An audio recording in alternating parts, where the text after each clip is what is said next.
ධාතු පරිනිර්වාණය වුණාට පස්සේ ඉන්න මිනිස්සු වේගෙන් පිරිහීමටපත් වෙනවා. මොකද දැන් මේ ධාතුන් වහන්සේලා වැඩ සිටින්නේ හොඳට මතක තියාගන්න මේ කතාව. මේ අපේ ආනුභාවයකට නෙමෙයි සර්වජ්‍ය ධාතුන් වහන්සේලා වැඩ සිටින්නේ. භාග්‍යවතුන් වහන්සේගේ අදිෂ්ඨානය. මනුස්ස ලෝකේ මිනිස්සුන්ගේ හැකියාවක් නිසා නෙමෙයි.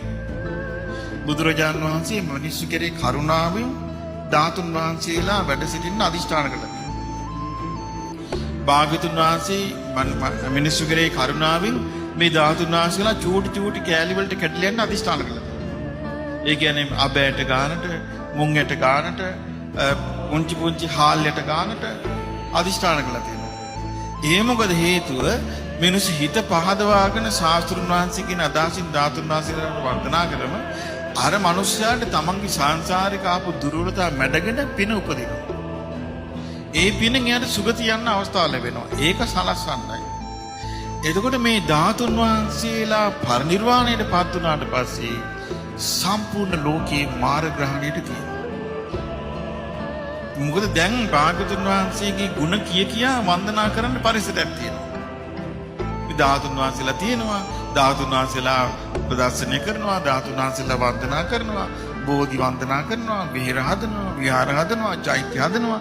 දැන් පිරිස් පින් කර ගන්නවා. ධාතු පරිනිර්වාණ වෙච්ච ගම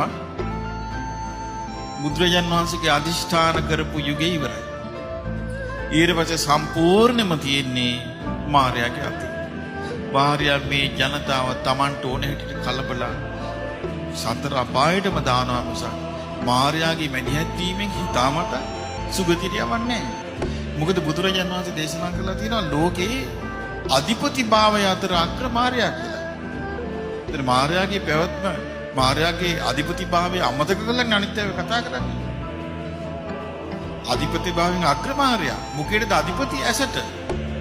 මේ ඇසට, කනට, නාසයට, දිවට, කයට, මනසට මේ හයට අධිපති මාර්යා. පුද්ගලයෙක්. එතකොට මේ පුද්ගලයා මේ හයෙන් මිනිස්සුන්ට නිදහස් වෙන්න දෙන්නේ නැහැ. ඒකේ අධිපති භාවය පවත්වනවා. බුදුරජාණන් වහන්සේ පහළලා මේ හයෙන් සත්‍යව නිදහස් කළා. උන්වහන්සේලා පිළිදී නිදහස් වෙච්ච පිරිනොම් පෑවා.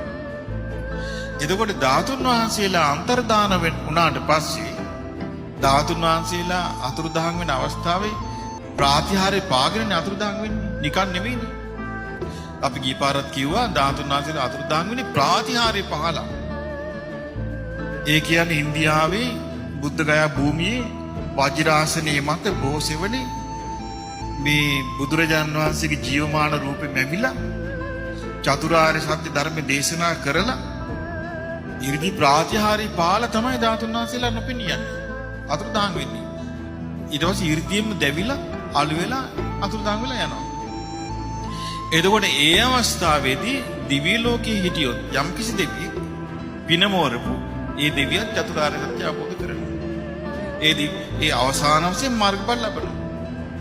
දැන් ඒකට දෙවියන් අතර කවුරු උපදින්න ඉපෑ. ඇයි ඒක මිනිසුන්ට පේන්නේ නැහැ. ඒක දෙවියන්ට විතරයි පේන්නේ. දැන් ඉතින් ලංකාවේ වෙච්ච දේ තමයි අර ලංකාවේ බුදුන් උපන්නා කියන කොටසයි ඊළඟට අර නිර්ආපේක්ෂ මග කියලා කිව්වේ. ධර්මයේ උබයි කියලා කණ්ඩායමකුයි අර්ථ විකෘති කර තිසරණේ මිනිස්සු ඈත් කළා. එතකොට මොකද වුනේ? අපි මගපල් ලැබුවා කියා ඉතල ඒ පිරිස පිරීලා ගියාම දෙවියන් අතරට යන පිරිස නැති යනවා. එතකොට මාර්යා ඒකන ප්‍රයෝජනය ගත්තා. මොකද්ද වෙන්නේ? අර බණ අහන්න ඉන්න පිරිස නැති කරනවා. මොකද දැන් දන්නවා මේ ඉස්සරහට ධාතු පරිනිර්වාණය එනවා කියලා. එතකොට ධාතු පරිනිර්වාණය වුණාට පස්සේ සම්පූර්ණයෙන්ම මේ පෘථිවි අධිපතියා විතරයි.